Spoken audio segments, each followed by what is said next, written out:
Hello bachcho, let's see this question.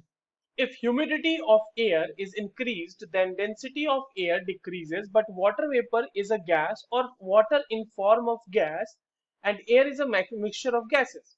So why does it not count as gas and considered as a separate quantity in this situation? चलिए इस question को solve करते हैं बच्चों। सबसे पहले तो ये देखते हैं कि ये क्वेश्चन हमारे पास किस की कॉन्सेप्ट के बेसिस पे दिया गया है। तो ये जो सवाल है हमारे पास बच्चों, ये बेसिकली वाटर इन एटमॉस्फेयर के वाटर इन एटमॉस्फेयर से है। वाटर इन एटमॉस्फेयर, ठीक है। चलिए पहले जो स्टेटमेंट है वो समझ लेते हैं कि क्यों डिक्रीज इन डेंसिटी होती है।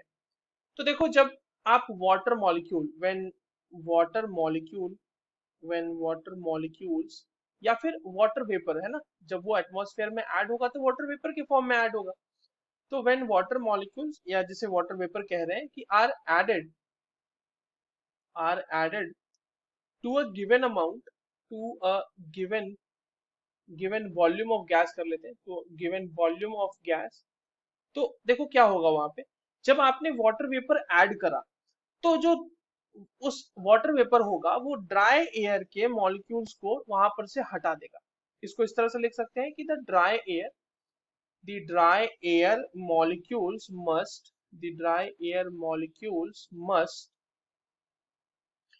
decrease by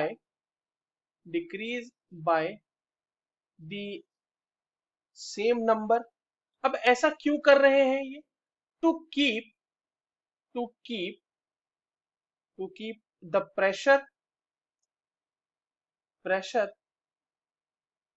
एंड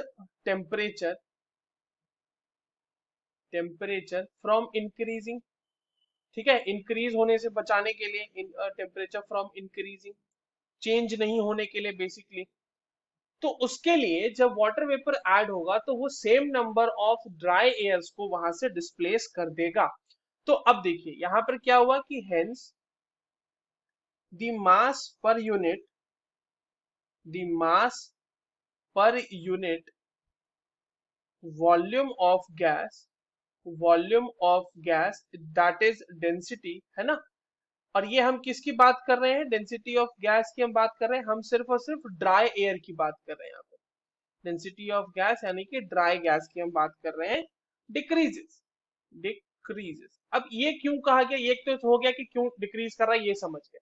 अब यहाँ पे वाटर वेपर को हम लोग अलग एंटिटी की तरह क्यों कंसिडर कर रहे हैं वो समझते हैं बच्चों।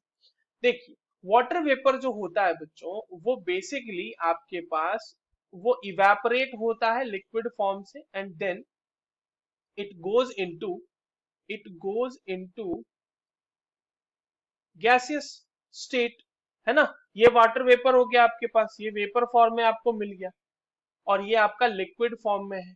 बट इसके ये समझो, वेपर जो ऐड हुआ हमारे पास नाउ, इसके अलावा जो भी गैसेस हैं एटमॉस्फेयर में, उनकी अपनी प्रॉपर एक साइकिल होती है, और वो मतलब उनका कॉम्पोजिशन जो होता है वो नॉर्मली हम लोग कांस्टेंट कंसिडर करते हैं, है ना। वो कॉम्पोजिशन वेरी नहीं करता। Composition of other gases do not vary place to place. composition of gases in atmosphere does not vary does not vary doesn't vary place to place, है ना। बट अगर आप वाटर वेपर की बात करेंगे तो वाटर वेपर की जो मतलब वाटर वेपर का जो कॉम्पोजिशन होगा at any point of time, that will completely depend कि कितना टेम्परेचर है, किस टेम्परेचर पे हम उस वाटर वेपर का मतलब ह्यूमिडिटी को मेजर कर रहे हैं, है ना। जैसे ठंड के मौसम में जो ह्यूमिडिटी होगी वो हो सकता है कम हो, गर्मी के दिनों में हो सकता है कि वाटर वेपर की मतलब ह्यूमिडिटी बहुत ज्यादा हो, रेनी सीजन में ह्यूमिडिटी ज्यादा होती। तो इन सारे फैक्टर्स पे ह्यूमिडिटी जो है, वाटर वेपर का कंसेंट्रेशन एट पर्टिकुलर टेम्परेचर, वो डिपेंड करता है। बट और जो अदर गैसेस होते हैं, कॉम्पोजिशन उनकी गैसेस के, they are very much regulated with all the cycles associated with it. और उनके जो वो होते हैं, जो उनका कॉम्पोजिशन होता है किसी भी समय पे at any point of time, वो कांस्टेंट ही होता है, परसेंटेज कॉम्पोजिशन की अगर हम बात करेंगे तो। And that is why due to this variation in composition of water vapour, हम वाटर वेपर को एक सेपरेट क्वांटिटी कंसिडर करते हैं while measuring the density of gas at a particular place, right? I hope you understood this well. All the very best.